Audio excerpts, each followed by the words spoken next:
My name is Ethan, and I made a mistake that turned my life upside down. Just one message sent to the wrong recipient, and here I am, crossing a line I didn't even know existed.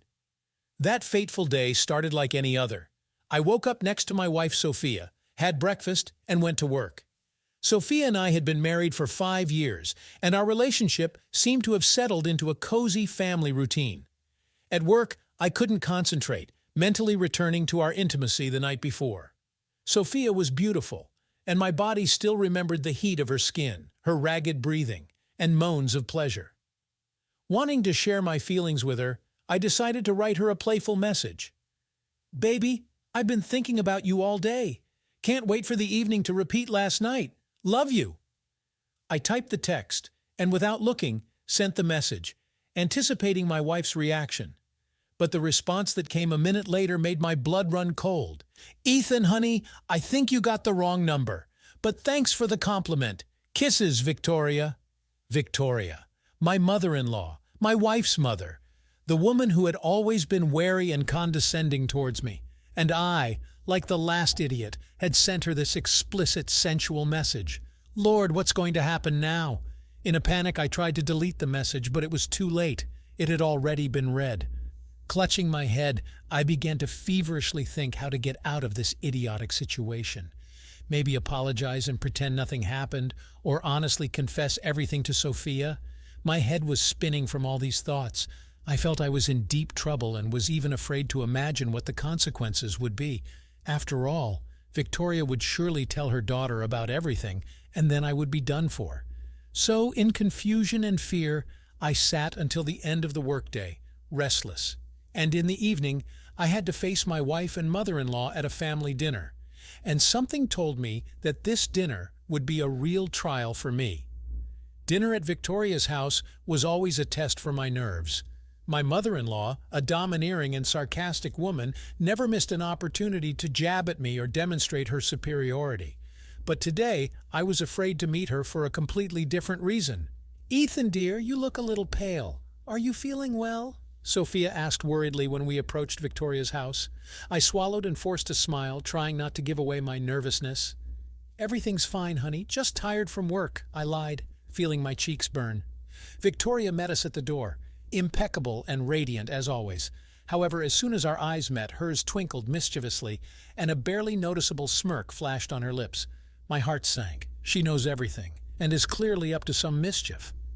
Throughout the dinner, I sat on pins and needles, hardly touching the food and not participating in the conversation.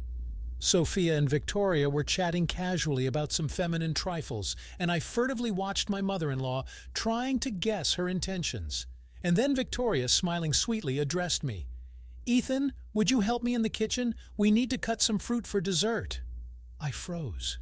Here it comes. Now she's going to give me a dressing down in private. Swallowing, I trudged after her, preparing for the worst. But what happened next shocked me.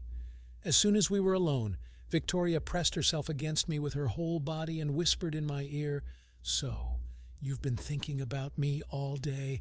Oh, you naughty boy, and I'm 20 years older than you." Her tone was neither indignant nor condemning.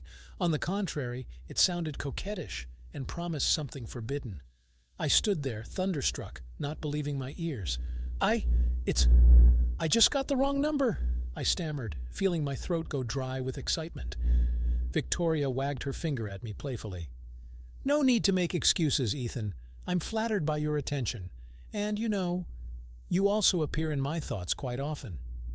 With that admission, she returned to cutting the fruit as if nothing had happened, leaving me standing there with my jaw dropped. What the hell was that? Did my mother-in-law, my wife's mother, just confess that she cares about me? The rest of the evening passed in a daze. I mechanically maintained the small talk, trying to process what had happened. Was it true? Was Victoria really attracted to me? The very thought seemed wild, incredible. But at the same time, it made my blood boil and my heart beat faster. And Victoria, despite her age, was damn attractive. Her figure remained slender and toned, her face almost untouched by wrinkles, and her eyes sparkled with a mischievous fire, hinting at a depth of life experience. And for all her strictness and sarcasm, she knew how to be charming when she wanted to. As we said goodbye, Victoria casually touched my hand and smiled meaningfully.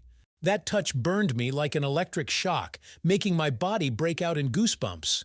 Oh God, was there really a spark between us? What should I do now?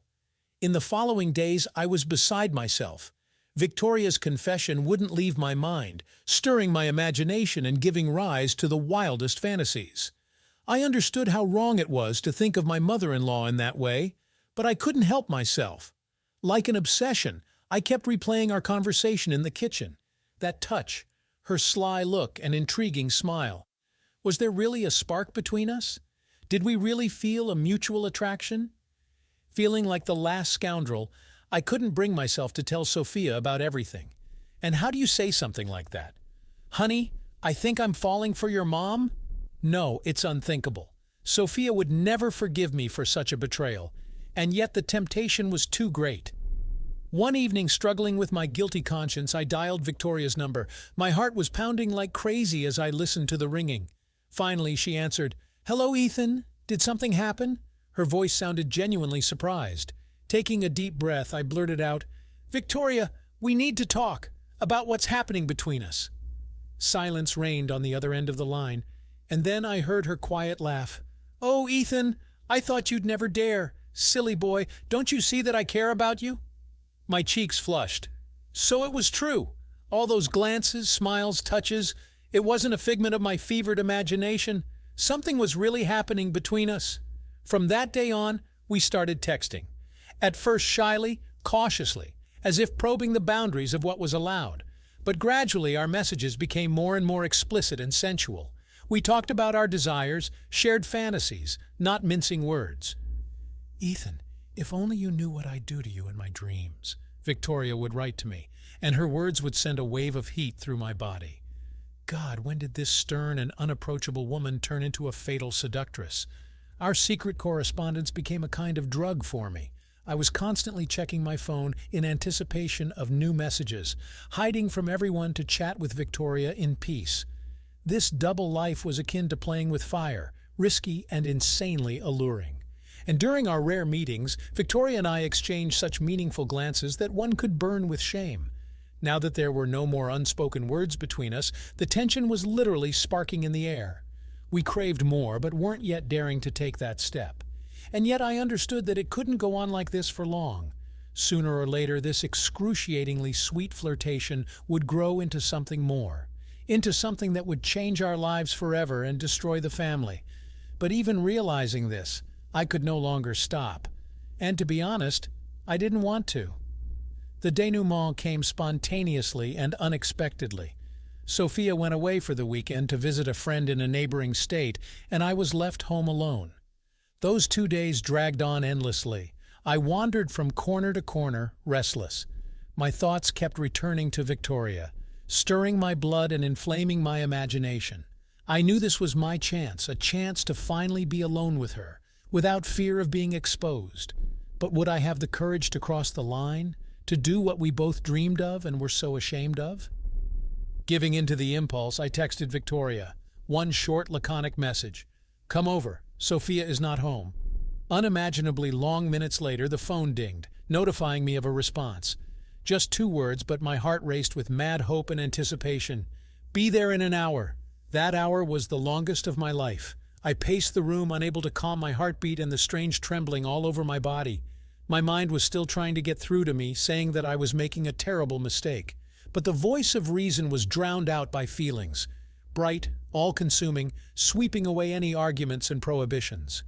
Finally, the doorbell rang. On leaden legs, I trudged to open it, feeling my mouth go dry. Victoria stood on the threshold, beautiful, alluring, with a mischievous gleam in her eyes. We looked at each other without saying a word, and the next moment she stepped forward and pulled me into a passionate, hot kiss. After that, everything merged into a crazy, insane kaleidoscope. Embraces, kisses, feverish caresses, sighs and moans. I don't even know how we got to the bedroom. I think we were tearing each other's clothes off on the way. And then, naked bodies, intertwined in a passionate dance, a frenzied rhythm, a union of souls and bodies. It was like an epiphany, an awakening of long-dormant feelings, as if all my life I had been waiting only for her And now I had finally found her, my kindred spirit, my missing half. We made love like possessed, unable to get enough of each other. Every touch, every kiss was like a breath of fresh air to a drowning man. I explored her body, mature but still beautiful, catching every sigh and moan with my lips. And Victoria responded with no less ardor, giving me pleasure I had never known before. The rest of the day and the whole night flew by like a moment, a succession of hot embraces, caresses, confessions, and vows. It was as if we were making up for the lost time, hurrying to take everything from this forbidden connection, and to hell with the whole world, with conventions and proprieties. Here and now, only we existed, only our love. In the morning, waking up in each other's arms, we looked into each other's eyes for a long time, unable to unclasp our hands. And I clearly understood. There was no way back. What had happened between us was not a fleeting passion, not a casual affair. It was something greater, deeper, and truer. "Ethan, you do realize that everything will change now?" Victoria said softly, running her fingers through my hair. I nodded silently, pulling her closer. "Yes, our lives would never be the same again, but you know what? It was worth it. After that crazy night, Victoria and I became lovers. She was everything to me. Passion, tenderness, heat, and languor. I couldn't get enough of her. I always craved more of our meetings and the glances stolen on the sly. We met in secret, in rented apartments and motels on the outskirts of the city. We lied to our loved ones about work and urgent matters, just to break away for a while and plunge into this whirlpool head first. In those hours stolen from fate, we belonged to no one, only to each other. My relationship with Sophia was becoming increasingly strained. I could see that she suspected something, but was afraid to ask directly. Her sad, reproachful gaze haunted me, but there was nothing I could do. There was no more room for her in my heart. Now Victoria reigned there unconditionally. Curiously, my conscience didn't bother me at all, as if everything that had happened before Victoria, the high school crush, the college marriage, had only been a preparation for true love. Now, having tasted it, I could no longer refuse, could no longer return to a calm, respectable life. Victoria and I often discussed our future.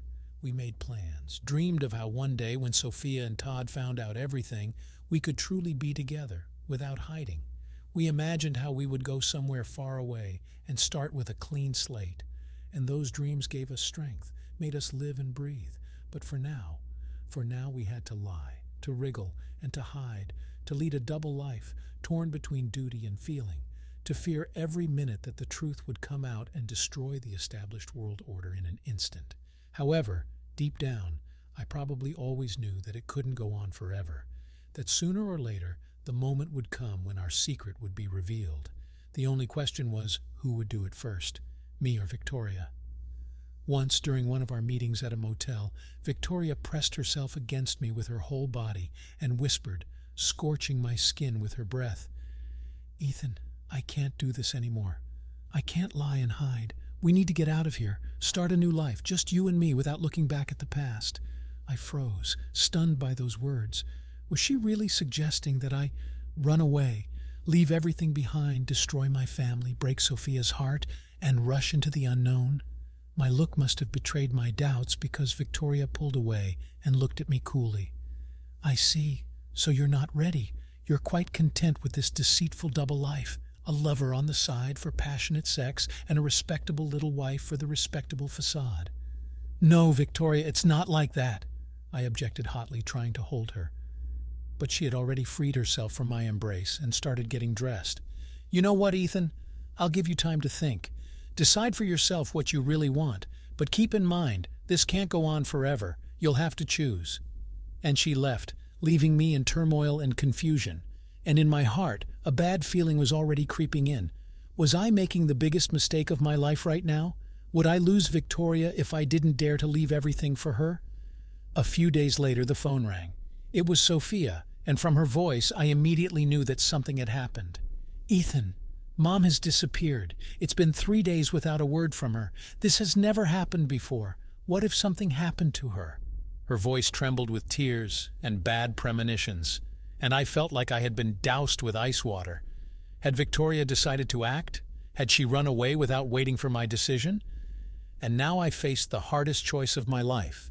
To stay in my familiar little world with an unloved wife, burying my true love? Or to risk everything and go in search of Victoria, never to let her go again?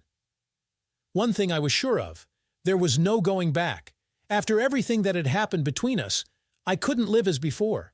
I was in too deep, too tightly fused in soul and body with Victoria, and let the whole world condemn me, let them not understand and not forgive. But I would take this step, a step into an unknown future with the woman I love, because only by her side do I feel truly alive. Picking up the phone, I dialed the painfully familiar number and after waiting for an answer, uttered the very words that would decide our fate. "Victoria, I'm coming to you forever." And in response, I heard her melodious laughter and the phrase I so desired, "Finally, and you know, Ethan, I was thinking, how about we repeat what happened between us, only this time, forever?" Did you like this story? Let us know in the comments what you liked. Subscribe to our storytelling podcast. Also, don't forget to like and ring the bell so you don't miss more interesting stories. See you soon.